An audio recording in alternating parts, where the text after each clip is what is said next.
Bonjour à tous, alors aujourd'hui on va faire un petit peu de cours, le cours donc, du chapitre second degré sur la factorisation. Donc factorisation d'un polynôme du second degré. Alors pour ça j'ai besoin que vous compreniez bien ce qu'on signifie quand on dit factoriser donc un second degré.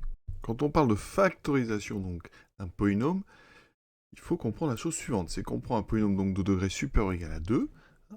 Par exemple, pour nous ça sera ici un trinôme, donc ax2 plus bx plus c avec a différentes zéros. Le degré, c'est effectivement, vous voyez, la puissance de x la plus grande qui apparaît avec un coefficient non nul.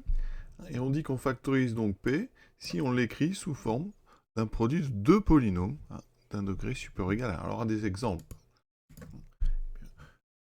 Si vous écrivez, par exemple, x carré moins 1, eh bien vous savez que ça s'écrit x moins 1 fois x plus 1. On vient de factoriser. Ici, à gauche, on avait un degré qui est égal à 2, et on a factorisé en 2, ici expression, vous voyez, donc du premier degré. Donc on a bien factorisé notre polynôme. Parce que quand on écrit par exemple 5x2 moins 5, on pourrait factoriser par 5.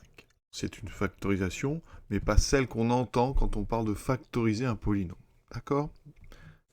L'exemple le plus simple de factorisation, c'est quand vous factorisez par x. Par exemple, si on a x3 moins x2 plus x, ça c'est un polynôme de degré 3, et vous voyez que je peux le factoriser par x. Ça fait apparaître x2 moins x plus 1. Vous voyez, j'ai bien ici un polynôme de degré 3, et je l'ai factorisé en un produit de deux polynômes. Le premier de degré 1 ici, et le deuxième est un polynôme de degré 2. Voilà. Alors nous, on va s'intéresser particulièrement, cette année de première, au polynôme du second degré. Et ce qui va être très intéressant, c'est qu'avec le discriminant qui nous a déjà servi à trouver les racines de ce polynôme, eh bien on va pouvoir le factoriser dans certains cas. Et donc, il y a trois cas, il faut les connaître.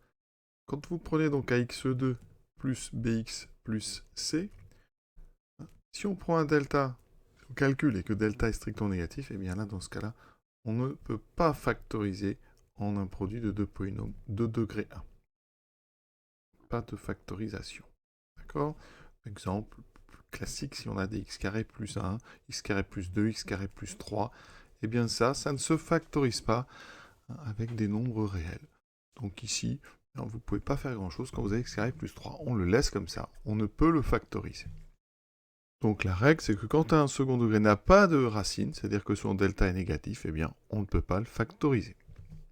Quand son delta est égal à 0, exemple ici, je vais calculer delta, ça fait 4 au carré, 16, moins 4 fois ici, là j'ai un 1, 16 moins 16, ça fait 0. Eh bien, dans ces cas-là, vous avez en fait devant vous un carré, ou un carré multiplié par un nombre négatif.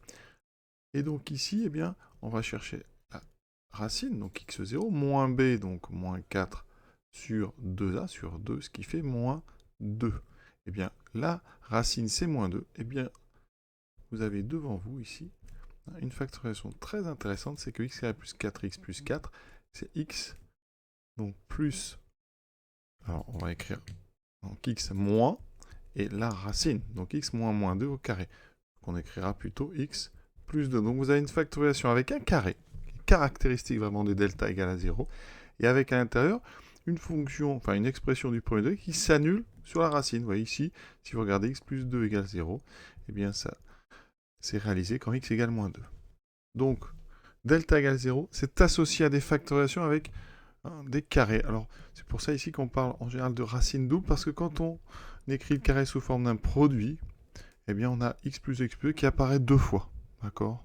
De là l'expression racine double, parce que moins 2 apparaît dans deux facteurs de la factorisation. Autre exemple, avec un delta égale 0, celui-ci, si je calcule delta, j'ai donc 4 carré 16, moins donc 4 fois moins 4 fois moins 1, vous voyez que ça fait bien 16 moins 16, ça fait 0. Je cherche la racine, donc moins b sur 2 fois ici a, j'obtiens moins 4 sur moins 8, ce qui fait 4 sur 8, donc 1 demi. Eh bien, d'après la propriété que vous avez le droit d'appliquer directement, on peut factoriser moins 4x2 plus 4x moins 1 sous la forme. Alors ici, vous allez réécrire le nombre a, c'est-à-dire le coefficient de x carré, et là, vous allez mettre x moins votre racine. Alors ici, ça fait x moins 1 demi au carré. D'accord ? Très très important. Ça veut dire que vous aviez encore ici une forme qui est un carré multiplié par son coefficient dominant. Et le dernier cas, x carré, par exemple, moins 5x plus 4. Ici, je vais calculer delta, donc c'est assez simple, ça fait 25 moins 4 fois 4, 25 moins 16, je trouve 9. J'ai donc deux racines. On est dans le cas où delta est positif, strictement, on a deux racines. La première, donc je l'appelle x1, moins b, 5, moins racine de 9, donc 3 sur 2a, qui fait donc 2. 5 moins 3, 2 sur 2, ça me donne 1. Et x2, ça sera 5 plus 3 sur 2, t sur 2, ça fait 4. Et là, le cours nous dit eh bien, que x carré moins 5x plus 4 va se factoriser avec ici au devant le nombre a qui vaut ici 1, donc on l'écrit, on ne le met pas, mais ici ça fera donc 1 fois donc x moins la première racine multiplié par x moins la deuxième. D'accord? Et vraiment souvent on n'écrit pas le 1, mais il faut y penser, ne pas oublier ce coefficient. Je vais faire un deuxième exemple. Moins 2x2, moins 10x, moins 12. Donc ici, on calcule delta, donc vous voyez bien que a vaut moins 2, b vaut moins 10, c vaut moins 12. J'écris ça parce qu'ici on va avoir besoin du a, il ne faudra pas l'oublier. Le delta, donc c'est b carré, moins 10 au carré, moins 4 a, c. On fait très attention qu'il y a beaucoup de moins, ne pas en oublier. Qui fait 100, moins, ça fera 100, moins 2 fois 4. Alors on fait comment? On va faire 2 fois 12, 24 fois 4, qui me fait 96, ça me fait 4. C'est strictement positif. Donc vous voyez qu'on est dans la dernière colonne. D'accord? Donc il va falloir calculer les deux racines x1, x2. Donc ici on a deux racines. x1, donc moins b. Donc moins b, ça fait 10. Moins la racine de 4, ça fait 2 sur moins 4. On fait attention sur 2a. Ça fait 8 sur moins 4, ça fait moins 2. x2 vaudra 10 plus 2 sur moins 4, ça fait 12 sur moins 4, ce qui fait moins 3. Donc votre polynôme, moins 2x2 moins 10x moins 12, se factorise. Et là, vous appliquez vraiment a, donc il faut le a, moins 2, fois x moins la première racine. X, ça fait moins 2, donc vous aurez x plus 2. Et x moins 3, ça fait plus 3. Il faut vraiment que vos deux parenthèses ici, les deux polynômes de degré 1, s'annulent au niveau des deux racines. D'accord? Ici, ça s'annule en moins 2, ici, ça s'annule en moins 3. Et on n'oublie pas ici le nombre a, très très important, parce que si vous développez sans mettre le a, vous ne retrouverez pas le même.